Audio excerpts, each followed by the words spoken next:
Hello, I'm Rick Joyner, and this is another special bulletin on the restoration process of Todd Bentley. And we have received and still continue to receive a lot of email, a lot of feedback that's greatly appreciated. Some of it really helps us to focus on some issues that we may have overlooked or have not been high on our priority list. And we have one letter come in particularly helpful, I think, from a pastor that asked a number of good questions that I would like to address.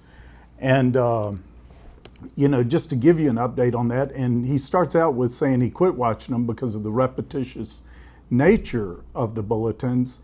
And that's one of the reasons why we quit making them as frequently as we did. We kept getting the same questions from people, and these videos were designed mostly to answer questions of what were coming in, seemed to be the most common questions of people. And so rather than having to answer everyone individually, which we couldn't possibly do, we're doing these videos. So I fully understand his tendency there. Also, I've had a tendency purposely to repeat certain things on almost every video just to bring people up to date, because we have people jumping in the middle, we have people whatever, and that's one of the reasons why the continuous repetition of questions that we get. And these are great questions, but many of them have already been answered, and this pastor mentioned how he even quit watching them. And so we get a whole lot of questions from him too that were covered on later videos. We understand that. We're just trying to do the best we can. And this is just a method of communication, certainly not perfect by any means, and hopefully helpful. It seems to be with a lot of people. I know some are continually, we still do get some emails. People are very disturbed that we would do this at all, and for various reasons, but we think it is something we're supposed to do. But anyway, I want to address a few of the questions by this pastor now that I thought were very good questions and that I did want to answer. But he starts off with saying he had been very critical of Todd and this situation, but his posture had changed over time, but still had really serious issues, and I think valid ones. But he talked about how he was even more negative towards Todd, or critical towards him, until the commissioning service by the Revival Alliance that night in Lakeland. And he was, very disappointed by the failure, I'm quoting here, of apostolic leadership that was revealed in that evening, and how disappointing this was. I understand that. Now, my take on this is, if we do have apostolic leadership today in the church, and I do think we have some that are valid, biblical, apostles of biblical stature. I believe there are some. I believe they're really rare, and at best still very immature. This is a ministry that is being restored, and I think in its immaturity, we need to understand it is still immature and give grace for that. That doesn't mean we overlook the mistakes. We acknowledge them, or we won't be able to learn from them. But we have to do this with grace if we want to be trusted with more authority. Now, I say this because, even Paul the Apostle started out as an immature apostle. And you see, if you take the sequence in which he wrote his letters, we've discussed this before, how you see a progression towards humility in him. He starts off one of his first letters, I'm not inferior to the most eminent apostles. A letter he writes about 5 years later, he says, I'm the least of the apostles. And then in a letter he writes about 5 to 6 years after that, he says, I'm the least of the saints. And in one of Paul's final letters that he wrote, if you take them in the sequence in which he wrote them, not the sequence that they're found in the Bible, but in which he wrote them, in one of his last letters, he says, I am the greatest of sinners. I mean, he went from not being inferior to the most eminent apostles to being the greatest of sinners. That's scripture. That is true. I believe that is honestly and accurately the way Paul the Apostle viewed himself. And we cannot say, because that is in scripture, that it's not true. Now, I believe also where sin abounds, grace does that much more abound. He seemed to have more grace operating in his life than maybe any of the other apostles by the end of his life. But he started off as an immature one. And I think we need to give a lot of grace to the whole apostolic restoration movement, acknowledging it's a long ways from mature, okay? I think we need to acknowledge these mistakes and learn from them. Now, I was never been a part of the Revival Alliance. I was not there that night to be a part of the ordination. I was there. They asked me to come just to support, just to be there.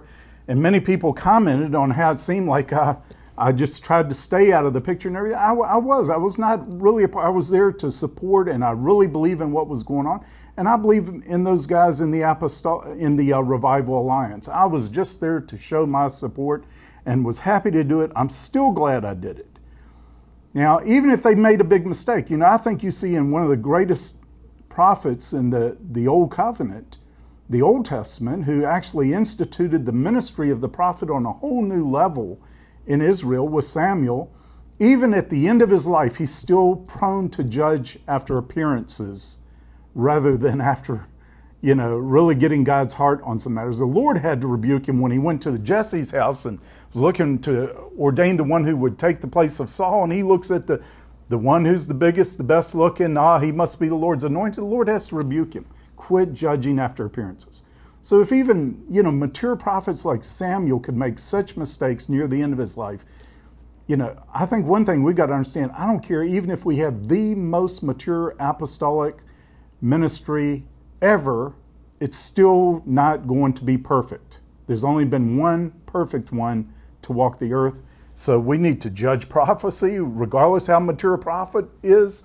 We need to judge certain things by apostles and all. We still need to consider everybody's able to make mistakes. And I think if we become idealistic, thinking if you're an apostle or you're a prophet, you can't make a mistake. I tell you, we have put a yoke on them that is going to cause far more mistakes than any before.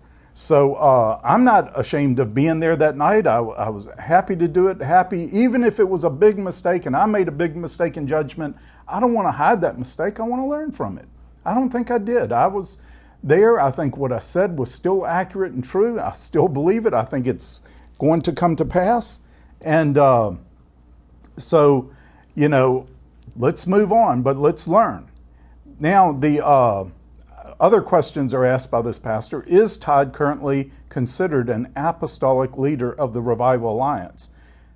I am not a part of the Revival Alliance, so I should not maybe answer that, but I could tell you the answer is no. I think they're open to restoration in any position, but the Revival Alliance is not even set up like that. It's supposed to be an alliance of people who have been engaged in revival to help support each other and cover each other and all. And I think the Revival Alliance, as new and fresh a thing as it was, not really even knowing how to define itself yet, it seems has done a pretty good job in overseeing this whole process, caused certain things to be manifested and to be brought out into the open that needed to be. And they didn't back off from addressing these hard issues. So I'm very, very proud of them. It's not perfect. It's immature. We can't, but I think it did a pretty good job.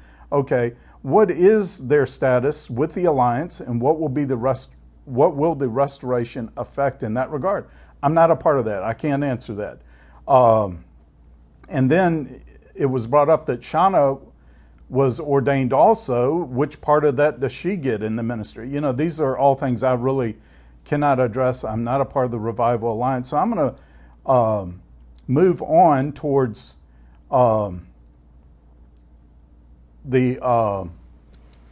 some questions I can answer, and one more on this one, and then we'll do a follow-up video, which I will deal with some more very important questions. But it says, you admitted in one video that you had given at least tacit approval for Todd to move forward in his relationship toward marriage, thus were complicit in his sudden remarriage after divorce.